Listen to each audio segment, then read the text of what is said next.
Hello and welcome to Scube Shares Secrets? Okay, that's 3 S's. That's an S cubed. Scube. In this video, I'd like to take the time to talk about Ember, the progress it's made, what's coming in the future, the reasoning to why things are the way they are, and the purpose of the builds we're getting, where are we heading with them, and why development might feel incredibly slow. The first point I want to go over is that Ember is in a pre-Kickstarter phase. To understand what it means and why Mark is doing it, we need to understand the kind of market we're in. Ember's development is paid for by the community through crowdfunding campaigns. We've had 3 crowdfunding campaigns so far, titled M1, M2, and M3. With M3 being the one that's for the playable mockup we're getting builds for right now.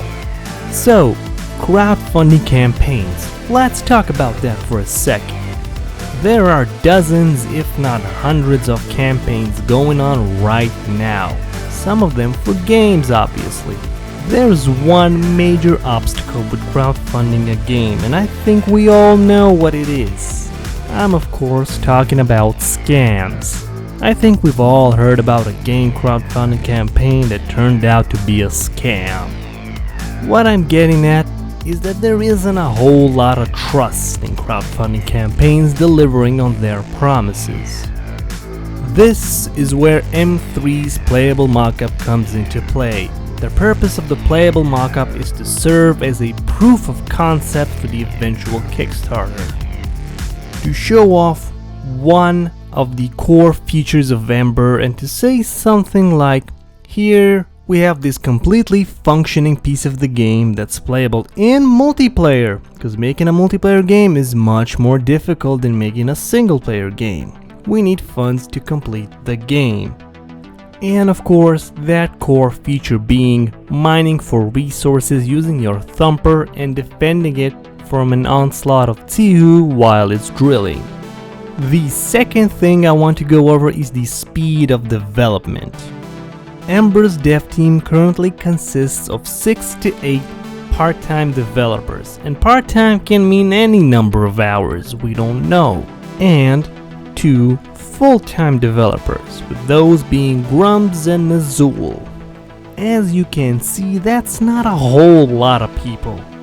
And going back to M3, if we look at what we were supposed to get, that's completely different from what we have now. M3 was supposed to be a single-player demo, but along the way, Grumps has realized that Ember needs a continuous funding model to ensure the game doesn't need publisher money, and so the monthly Patreon program was born. And that, coupled with the overwhelming success of M3, if you remember, it raised 537%, this allowed the devs to do more than they originally promised. There's a whole list called the Overachievers list with things that were added to the demos that were not part of M3 originally. I'll put it on screen so you can look. You can pause the video to go through it. I won't because it's too long. Besides making demos for us to play, the dev team is also making a lot of things behind the scenes, and that's the next thing I want to talk about. There are quite a few things being made behind the scenes. Some of them we know, and some we don't, and I'll share those we know about, obviously. These things will be unveiled during Kickstarter to keep the hype train going. I'll start with the big one, and it's Ember's character creator system. Grumps is putting a lot of effort in the character creator for Ember, as he mentioned a few times that about 20% of new Firefall players have left the game at the character creator because it was that bad. It didn't bother me, but I can see why people would leave. This is quite a large number of people to lose who haven't even experienced the game.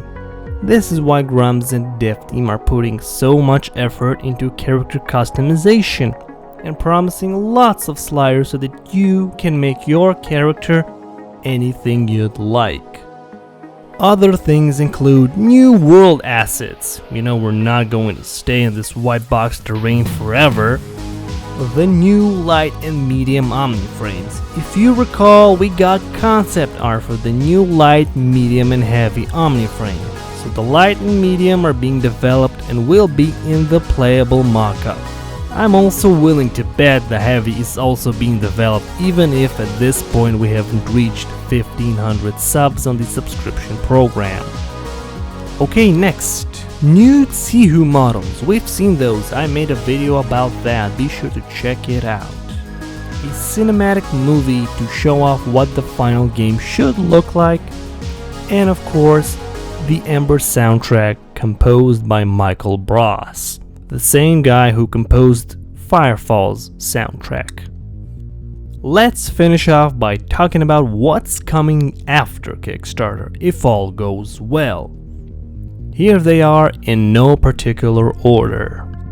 We'll be getting crafting, invasions, base building, terraforming, more guns, abilities, omniframe gear, and that includes Ember's version of Firefall abilities, because you know, copyrighted stuff. We already have Overthrust, Deep Strike, and Missile Swarm in the demo. And you know, I can't quite remember the names of the abilities they're based on. And that is it. I hope I cleared the air on the direction that Ember's development is going in, and the reasoning behind some of the things Ember's doing. Big thank you to the Ember community team for helping me put this video together. You guys are awesome.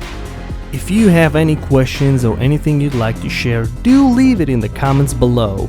Thank you for watching, subscribe for more, don't forget to like the video if you liked it, dislike it if you dislike it, and I'll see you in the next one.